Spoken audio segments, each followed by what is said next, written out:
slaves to all of the wiles of these different people and their different traps. And Rome is another trap, predominantly it is. Rome has come in. They are the mighty conqueror of the time. I'm going to do a video on the history of Rome. Many will be surprised to know the history of Rome, because the ancient Romans, just like the Phoenicians, were the people of this area. And through time and different things, it got grafted down as well. But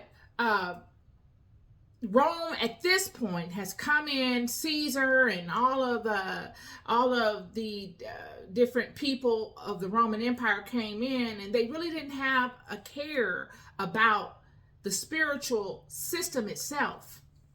They needed the power of the system. They didn't really need to honor the God of the system. They knew the people would do that.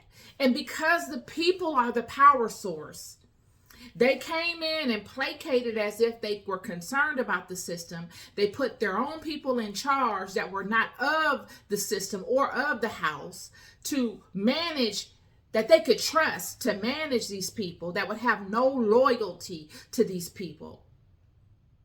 And then they get a couple of people that are of the house, that have fallen in love with their system, the Roman system, the capitalistic system, that really wouldn't have any voice outside of that. They probably never could have adhered to the roles of elders or of Pharisees, had the original way of things in the house of Israel been intact.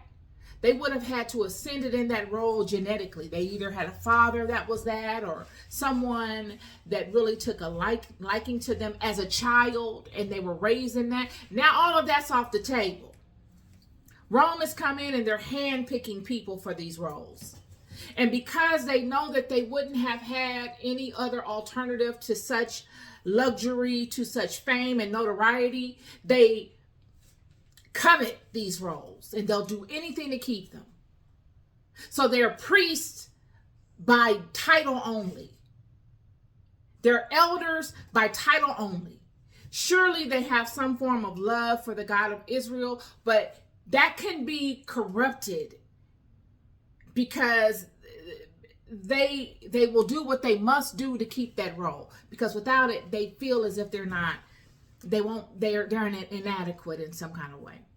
So all of these elders and chief priests and Pharisees are the people that are Jesus is dealing with.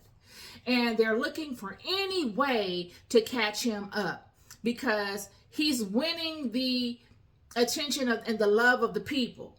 See, the sheep are the ones that they don't really know the politicalness of this backdrop, the behind the scenes stuff.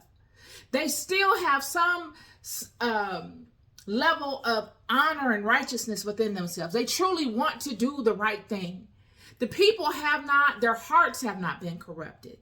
It's the minds have been corrupted by way of the systems that they're bowing to, because they feel like they don't have any choice. There's not one amongst them that has come that has been able to give them any clarity or direction as to how to work around the system or even to work within the system.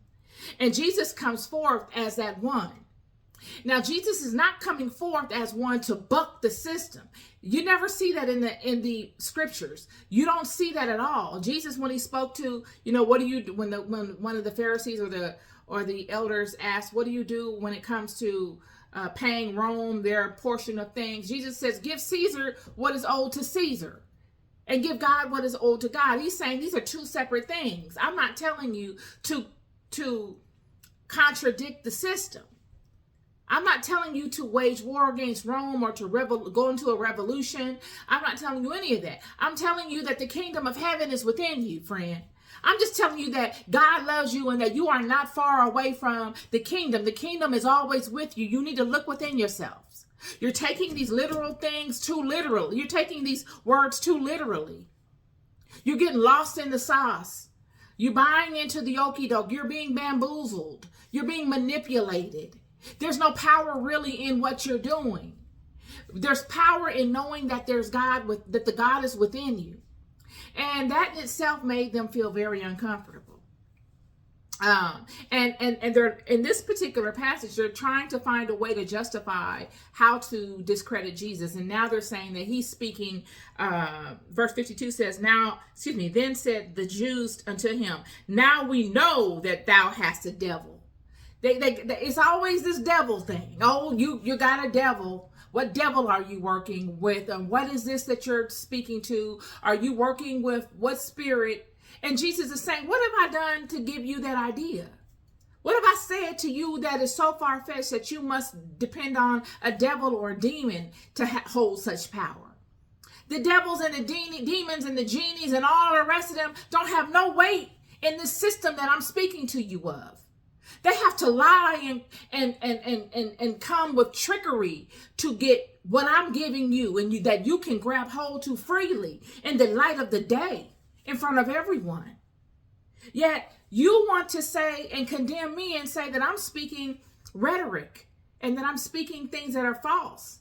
And Jesus is saying that tells me who your father is just by your actions. I keep telling you, y'all, people will tell you a whole lot of stuff. All you got to do is watch what they do. People will tell you everything you want to hear. They will paint a scenario for you. They will quote this and that and blah, blah, this and blah, blah, blah. All you got to do is watch what they do. You know a thing by its fruit.